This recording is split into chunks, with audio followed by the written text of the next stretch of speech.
4 दिवस झाले व्लॉग काय केला नव्हता, म्हणून म्हटलं आज काय पण करून व्लॉग चालू केला पाहिजे. ऑफिसमध्ये जास्त टाइम न घालवता आम्ही निघालो घरी, पण आशु दादा काय आला नव्हता, त्यामुळे थांबलो होतो रिसेप्शन एरियामध्ये. कसं तरी तो आला, पण रोहित दादा पण इथं भेटला आणि तो काय ऐकायलाच तयार नाही. त्याला आज घरीच नाही पाठवायचंय. मला काय प्रॉब्लेम नाही. उद्यापासून कॅन्सल, उद्यापासून येणार नाही मी काय वाईट ब्लॉग टाकणार ना दोघांचा बघा नुसतं. येतो बघ काय एवढं बोलून त्याने कसं तरी सोडलं आणि मी पोहोचलो जुईनगर स्टेशनला. मग काय स्वतःचा थोडा व्हिडिओ केला आणि डायरेक्ट पोहोचलो घरी, कारण आज होता माझा जिमचा पहिला दिवस. डाएट खाल्ला आणि डायरेक्ट पोहोचलो माझ्या ट्रेनर बशी. त्याला म्हटलं एवढ्या मोबाईल मध्ये डीप मध्ये काय बघायला लागलेस, तर बघितलं तर टाकत होता स्टोरी टाकली आणि डायरेक्ट आम्ही पोहोचलो जिम मध्ये. तर मला इथून बोलायला लागला तुझी 3 महिन्यात बॉडी बनवून दाखवतो, पण त्याला म्हटलं वजन तर मला उचलायचं तुला नाही.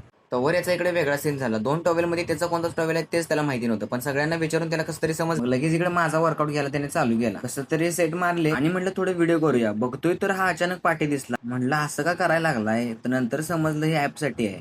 सगळं वर्कआउट संपवलं आणि चाललो घरी. आज तळ्यावरची काय सगळी लाईट गेली होती आणि वाजले होते 11. आता घरी जाऊन फक्त जेवायचंच बाकी होतं. आणि असेच ब्लॉग बघायला लाईक आणि फॉलो मला नक्की करा आणि अजून कोणते ब्लॉग बनवता येतील हे पण मला सजेस्ट करा.